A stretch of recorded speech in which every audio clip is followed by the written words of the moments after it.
Forces special protection act. ये कानून हमेशा से ही विवादों में घिरा रहता है। अभी हाल ही में नागालैंड के ओरिंग में हुई सैन्य बलों के द्वारा की गई फायरिंग के मामले को लेकर ये फिर से सुर्खियों में है।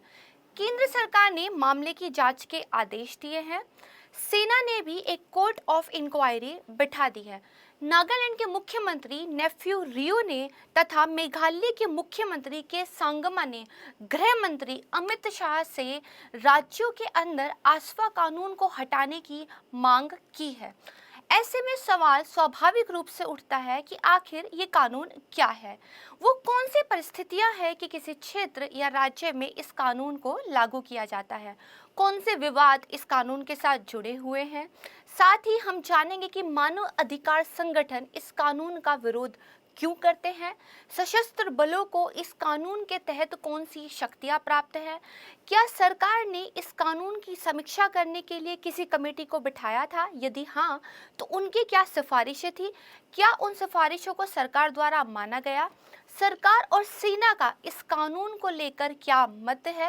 अंत में हम निष्कर्ष के रूप में एक संतुलित नजरिया विकसित करने की कोशिश करेंगे।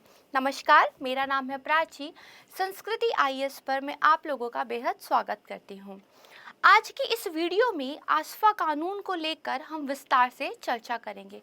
इस वीडियो के अंतर्गत सबसे पहले हम ये जानेंगे कि आखिर ये कानून चर्चा में क्यों है। किसी भी मुद्दे पर बात करने से पहले उसके इतिहास को समझना बेहद ज़रूरी होता है। इसीलिए इस कानून के इतिहास को लेकर भी हम बात करेंगे। इसके बाद ये कानून क्या है, इसकी परिभाषा क्या है, कौन से सेक्शंस इंपॉर्टेंट है, क्या कीवर्ड आपको पता होना चाहिए, हम इसके बारे में भी बात करेंगे। इस कानून के तहत आर्म्ड फोर्सेस को दी जाने वाली शक्तियों के बारे में चर्चा करेंगे। इस कानून को लेकर विपक्ष के क्या मुद्दे हैं, पक्ष में क्या पॉइंट्स रखे जाते हैं, इनको भी समझेंगे। सरकार और सेना के मत को समझेंगे। जो इस कानून की समीक्षा के लिए रेड्डी समिति को सरकार के द्वारा बनाया गया था, उसकी सिफारिशों पर हम बात करेंगे और अंत में निष्कर्ष देखेंगे। सबसे पहले हम समझते हैं कि ये कानून चर्चा में क्यों है। जैसा कि आप सामने पिक्चर पे देख रहे होंगे, नागालैंड के सीएम का एक ट्वीट है जिसमें उन्होंने इस कानून को रिपील करने की रिक्वेस्ट की है। जैसा कि मैंने आपको बताया कि नागालैंड के ओरिंग में फायरिंग का एक मामला हुआ है। इसके बाद नागालैंड विधानसभा में पिछले 6 सालों में तीसरी बार ऐसा था कि एक प्रस्ताव पारित किया और जिसमें इस कानून को निरस्त करने की बात की है। इस कानून को लेकर राज्य सरकारें इतना विरोध क्यों करती हैं, ये समझने से पहले समझना होगा आखिर कानून क्या है। इससे पहले मैं आपको बता दूं कि इस कानून की पृष्ठभूमि क्या थी। 15 अगस्त 1942 में जब भारत छोड़ो आंदोलन अपने चरम पर था, तो तत्कालीन औपनिवेशिक सरकार ने इस आंदोलन को दबाने के लिए सशस्त्र बल के एक विशेषाधिकार अधिनियम को पारित किया। बेसिकली एक अध्यादेश को पारित किया गया था उस समय के वायसराय लॉर्ड लिनलिथगो के द्वारा। इसके बाद जब भारत आज़ाद हो गया और पूर्वोत्तर भारत की तत्कालीन स्थितियां अशांति या उपद्रव से जूझ रही थी, तो इस कानून को पंडित जवाहरलाल नेहरू द्वारा कंटिन्यू रखा गया। 1958 के बाद भारत का संविधान लागू हो चुका था। पूर्वोत्तर राज्यों में अलगाववाद, हिंसा, इस तरह की समस्याएं बढ़ रही थी, तो मणिपुर और असम में इस कानून को लागू किया गया। इसके बाद कुछ संशोधनों के उपरांत अन्य पूर्वोत्तर के राज्यों में इस कानून को जो है लागू किया गया। थोड़ी सी हिस्ट्री हम समझ लेते हैं। देखिए, 1972 में इसमें कुछ संशोधन किए गए और असम, मणिपुर, त्रिपुरा, मेघालय, अरुणाचल प्रदेश, मिजोरम और नागालैंड सहित समस्त पूर्वोत्तर भारत में इसको लागू किया गया था। हम समझ सकते हैं कि भारत के आज़ाद होने के बाद नागालैंड में अलगाववाद की एक प्रवृत्ति दिखाई देने लग गई थी। इसके अलावा नागालैंड ने खुद को एक सॉवरेन स्टेट भी घोषित कर दिया गया था। इन्हीं आंतरिक चुनौतियों का सामना करने के लिए पूर्वोत्तर भारत में इस कानून को लागू किया गया। आगे देखिए, 1983 में जब पंजाब में भी अलगाववादी हिंसक आंदोलन बढ़ने लगा तो पंजाब और चंडीगढ़ के समस्त क्षेत्र में इस कानून को लागू किया गया, किंतु 1997 में इसे वापस ले लिया गया। कानून को वापस लेने का क्या तरीका है ये भी हम अपनी वीडियो में आगे समझेंगे। इसके बाद देखिए 1990 में जब जम्मू कश्मीर में अलगाववाद बढ़ने लगा तो सेना को स्पेशल पावर्स देने के लिए इस कानून को वहां पर लागू किया गया। लेह और लद्दाख का जो एरिया था उसे इससे बाहर रखा गया। ये तो थी इतिहास की बात। अब हम समझते हैं आखिर ये कानून क्या है। देखिए, किसी क्षेत्र विशेष में आसवा तभी लागू किया जाता है जब राज्य या राज्यों के राज्यपाल, आप कह सकते हैं कि केंद्र सरकार या राज्यों के राज्यपाल या फिर केंद्र शासित प्रदेशों के जो एडमिनिस्ट्रेटर्स होते हैं वो उस क्षेत्र को अशांत क्षेत्र यानी कि डिस्टर्ब्ड एरिया घोषित कर देते हैं। ये घोषणा अशांत क्षेत्र एक्ट के द्वारा ऑफिशियल गैजेट में नोटिफिकेशन के द्वारा ही की जाती है। यहाँ से आपको एक कीवर्ड समझ में आता है, डिस्टर्ब्ड एरिया। ये डिस्टर्ब्ड एरिया क्या है इसको हम समझेंगे। इसके अलावा इस एक्ट का वो कौन सा सेक्शन है जिसके तहत किसी भी एरिया को अशांत क्षेत्र घोषित किया जाता है, ये आपको अपने परीक्षा के लिहाज से ध्यान रखना है। डिस्टर्ब्ड एरिया एक्ट का जो सेक्शन 3 है, इस सेक्शन 3 के तहत किसी भी एरिया को अशांत क्षेत्र घोषित किया जाता है। ऑफिशियल गैजेट में ऐसा नोटिफिकेशन लिखने के बाद ही या निकालने के बाद ही उस एरिया में आर्म्ड फोर्सेस को भेजा जाता है। कॉन्सेप्ट है, समझिएगा। पहले किसी एरिया को डिस्टर्ब्ड एरिया डिक्लेयर किया जाता है, उसी के बाद केंद्र सरकार के पास ये पावर आती है कि वो आर्म्ड फोर्सेस को उस सिविल एरिया में भेज सके। उसके बाद देखिए, किसी राज्य या क्षेत्र को आखिरकार डिस्टर्ब्ड एरिया घोषित किया क्यों जाता है। जब भी किसी क्षेत्र में दो समुदायों के बीच धार्मिक, भाषीय, जातीय या नस्लीय भेदभाव को लेकर उपद्रव, अशांति की स्थिति उत्पन्न होने लगे तो उस एरिया को लॉ एंड ऑर्डर को मेंटेन करने के लिए एक डिस्टर्ब्ड एरिया के रूप में घोषित कर दिया जाता है। एक बार जब केंद्र सरकार उस एरिया को डिस्टर्ब डिक्लेयर कर देती है तो उस स्थिति को 3 माह तक यथावत रखा जाता है। नेक्स्ट देखिए, यहाँ पे वही बताया हुआ है कि इस अधिनियम की धारा 3 जो है वो ये पावर देती है जिससे किसी भी एरिया को अशांत क्षेत्र घोषित किया जाता है। फिर इसके बाद देखिए 3 माह के लिए यथास्थिति बनाए रखनी होगी। ये न्यूनतम है, इसको बढ़ाया जा सकता है 6 महीने, 1 साल। ये डिपेंड करता है केंद्र सरकार, और केंद्र सरकार में भी होम मिनिस्ट्री, गृह मंत्रालय के पास ये पावर होती है। उसके बाद देखिए, राज्य सरकारें भी सुझाव दे सकती हैं कि ये अधिनियम लागू किया जाना चाहिए या नहीं, किंतु राज्य सरकारों की अनुशंसा को मानने के लिए केंद्र सरकार बाध्य नहीं है। ये बात आपको ध्यान रखनी होगी कि राज्य सरकार केवल जो है सुझाव दे सकती हैं, उनकी अनुशंसाएं बाध्य नहीं है। ये तो हुई कि आसफा लगता कैसे है, क्यों लगता है, डिस्टर्ब्ड एरिया का कॉन्सेप्ट हमने समझा। अब इसको हटाया कैसे जाता है। देखिए, कंप्लीट पावर इसके केंद्र सरकार के ही पास है। केंद्र सरकार ही इस कानून को उस एरिया से हटाती है जब भी गवर्नमेंट को लगता है कि लॉ एंड ऑर्डर की जो स्थिति है वो मेंटेन हो चुकी है। यहाँ पर भी देखिए, इस कानून को हटाने की, उसकी अवधि को बढ़ाने की सिफारिश राज्य सरकार कर सकती है, किंतु अंतिम शक्ति जो है राज्यपाल और केंद्र सरकार को ही प्राप्त होती है। अब देखिए, जानते हैं, अभी हमने देखा कि जब 1958 में कानून लाया गया तो टाइम टू टाइम ये अलग अलग एरिया में लगाया गया और वहाँ से हटाया भी गया। अभी वर्तमान में स्थिति क्या है, तो वर्तमान में देखिए, ये एक मिनिस्ट्री ऑफ होम अफेयर का नोटिफिकेशन है। इसकी कॉपी मैंने यहाँ पे आपको दिखाई है।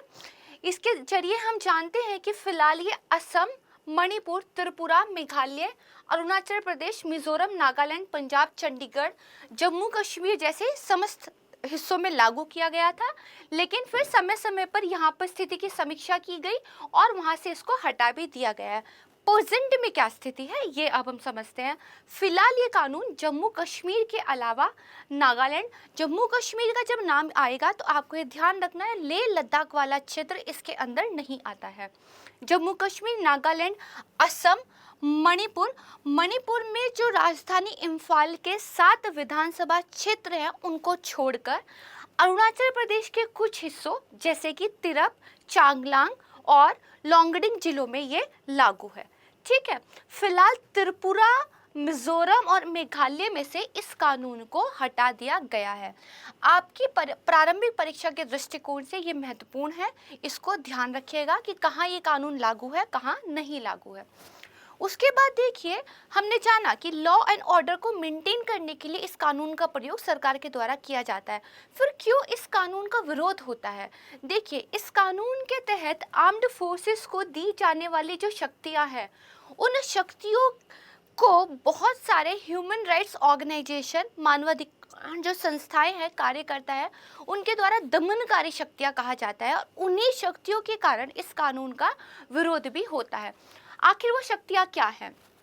देखिए, आर्म्ड फोर्सेस को ये पावर है कि वो शक की बिना पर किसी भी संदिग्ध को बिना किसी वारंट के गिरफ्तार कर सकती है। आपने फंडामेंटल राइट्स के बारे में पढ़ा होगा, उसमें जो हमारे मूल अधिकार 20, 21 और 22 हैं, वहाँ पर हमें इस तरह के कुछ अधिकार दिए गए हैं कि हमें बिना वारंट के गिरफ्तार ना किया जा सके। हमें पहले ये बताया जाए कि हमारी गिरफ्तारी का एक तरीके से क्या रीज़न है, हमें किसी भी एडवोकेट से बात करने की सुविधा प्राप्त होती है। किंतु इस कानून में एक्चुअली बिना किसी वारंट के किसी भी व्यक्ति को केवल शक के बेस पर गिरफ्तार किया जा सकता है। आर्म्ड फोर्सेस को अगर ये लगता है कि किसी स्थान की तलाशी ली जानी चाहिए तो बिना वारंट के तलाशी ली जा सकती है। अगर तलाशी लेने में कोई रुकावट पैदा होती है तो बल का भी प्रयोग किया जा सकता है, किसी वाहन की भी तलाशी ली जा सकती है। यदि फोर्सेस को ये लगता है कि कोई विद्रोही या उपद्रवी किसी घर या किसी इमारत के अंदर छिपा हुआ है, तो बल का प्रयोग करके आर्म्ड फोर्सेस उस ढांचे को, उस इमारत को तबाह भी कर सकते हैं। यहाँ तक कि अगर कोई कानून के पालन में रुकावट पैदा करता है या कानून को तोड़ता है तो एक चेतावनी के बाद मृत्यु तक के बल का प्रयोग इस कानून के अंतर्गत आर्म्ड फोर्सेस कर सकती है। तो इस स्लाइड से हमने जाना कि देखिए, काफ़ी व्यापक शक्तियाँ जो है आर्म्ड फोर्सेस को इस कानून के तहत प्राप्त है।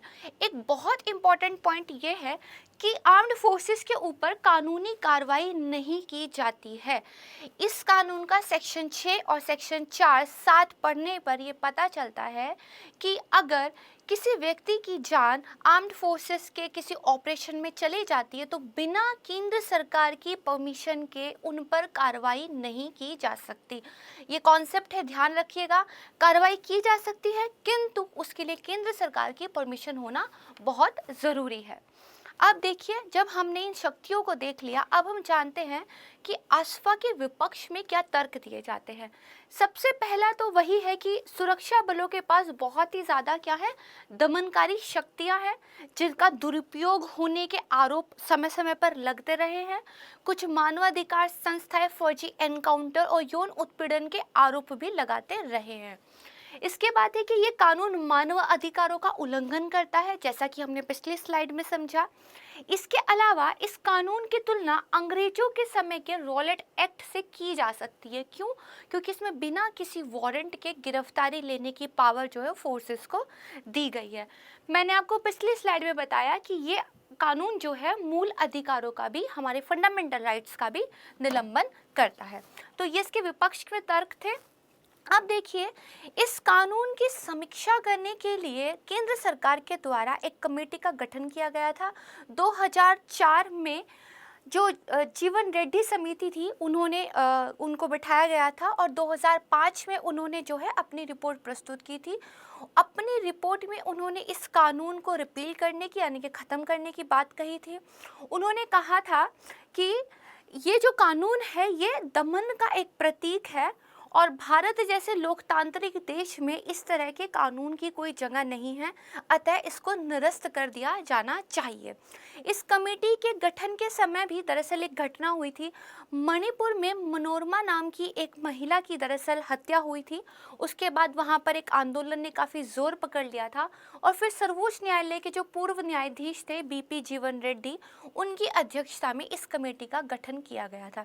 इस कमेटी ने ये भी कहा था कि कानून जब तक निरस्त ना किया जाए तब तक उसमें कम से कम कुछ सुधार किए जाए। जैसे यदि महिला की गिरफ्तारी की जा रही है तो एक महिला पुलिसकर्मी साथ में रहे, पूछताछ के समय भी एक महिला पुलिसकर्मी साथ में रहे। इसके अलावा स्थानीय लोगों का सहयोग लेने की बात की गई थी। अगर कुछ लोगों को गिरफ्तार किया जाता है तो उनको गिरफ्तार करने के बाद स्थानीय पुलिस को सौंप दिया जाए। जो गांव के प्रधान होते हैं या जो वरिष्ठ सम्मानजनक लोग होते हैं एरिया के, उनको विश्वास में लेके कार्रवाई की जाए और किसी भी आरोप की निष्पक्ष जांच हो, इस प्रकार की अनुशंसाएं इस कमेटी ने दी थी। अब हम नेक्स्ट देखते हैं।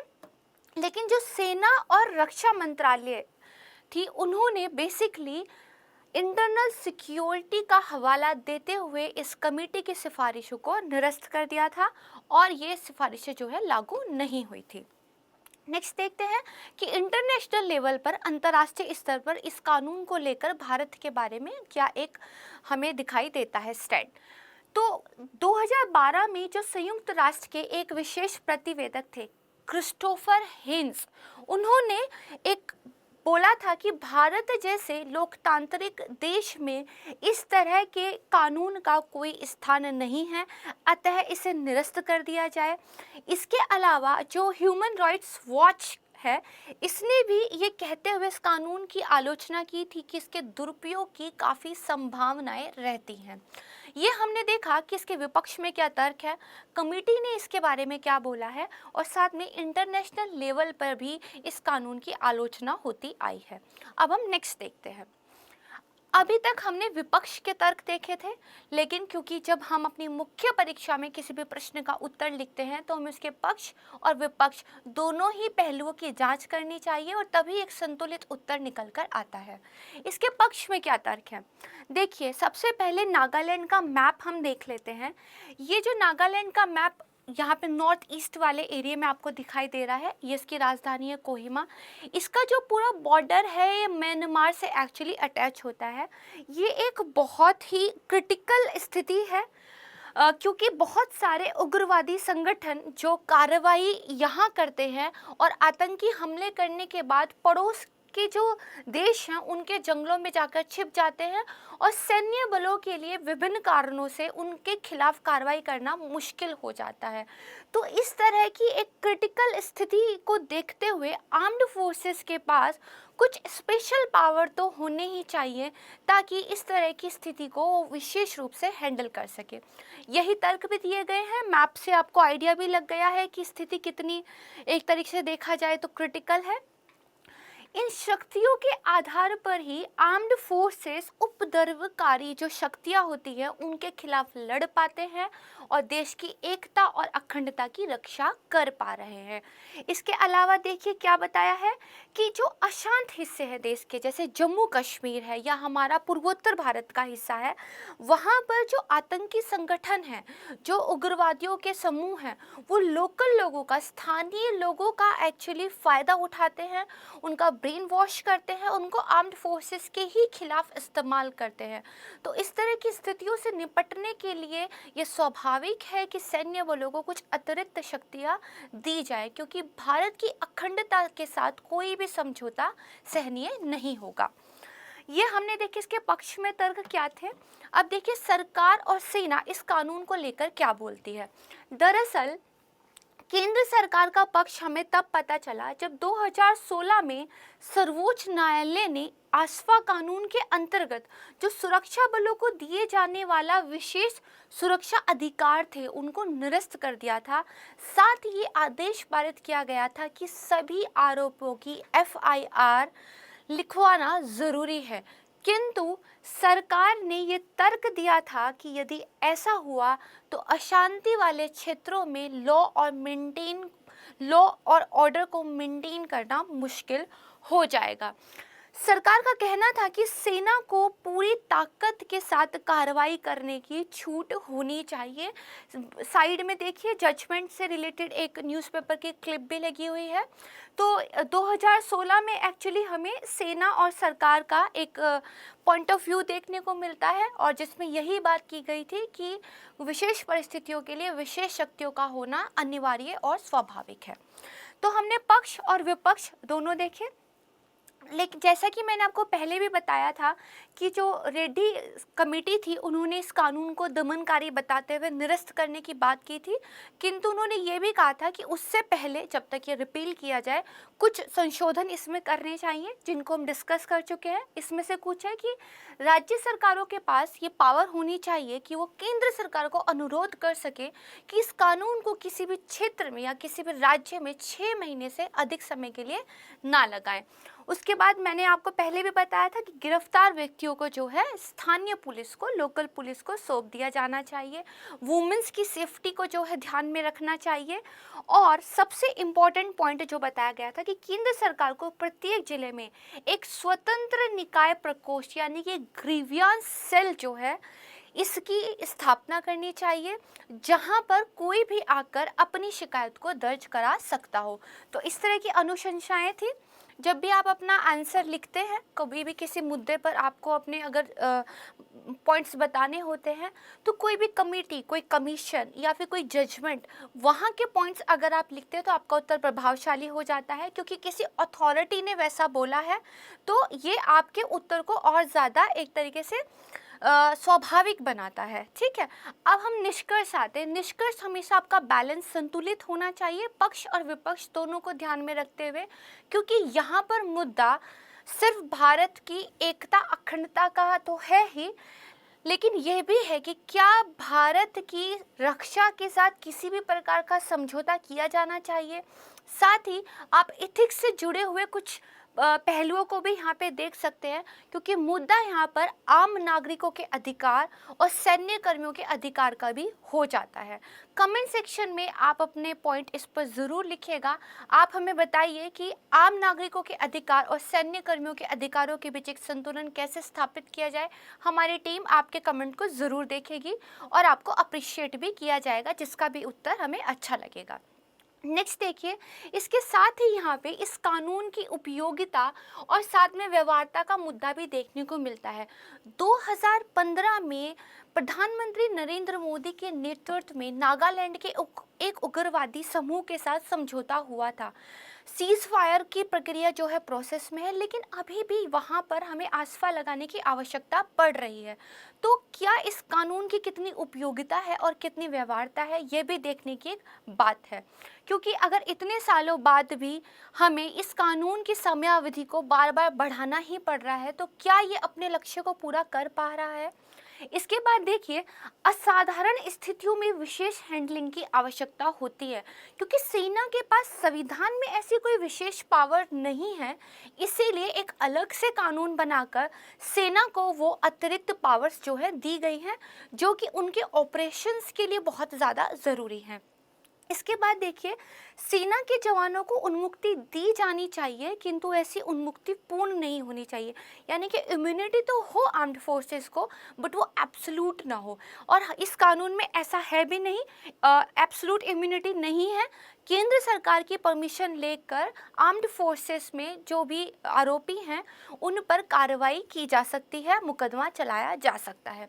लास्ट वाला हम पॉइंट देखते हैं कि मानवाधिकारों के उल्लंघन के जो आरोपों की जांच होती है वो निष्पक्ष होनी चाहिए, और जिन्होंने भी उल्लंघन किया है उनके खिलाफ कड़ी कार्रवाई ज़रूर की जानी चाहिए।